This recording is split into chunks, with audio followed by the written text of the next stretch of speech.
Seorang pemuda asal Idirai, Aceh Timur membawa lari bus Damri yang tengah parkir di depan Masjid Raya Baitur Rahman, Banda Aceh. Ia diduga frustasi karena gagal mendapatkan pekerjaan di Banda Aceh.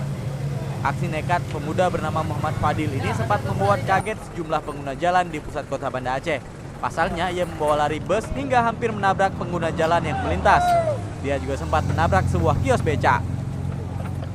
Saat mengemudi, Fadil lupa melepas rem tangan sehingga mengeluarkan asap hitam.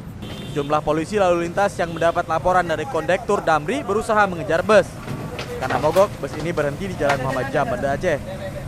Polisi kemudian langsung mendekap pemuda 21 tahun ini dan membawanya ke markas polisi lalu lintas Polresta Banda Aceh. Fadil sudah berada di Banda Aceh sejak seminggu lalu. Dalam tas yang dibawanya terdapat ijazah SMA asli maupun fotokopi. Menurut Fadil, dia membawa lari bus karena tidak punya uang lagi untuk pulang kampung. Aksi pembajakan bus Damri ini mengundang perhatian warga. Kini Fadil telah diamankan di Mapolresta Banda Aceh untuk diperiksa lebih lanjut. Dari Banda Aceh, Raja Muda, Ferdian melaporkan untuk Aceh Video.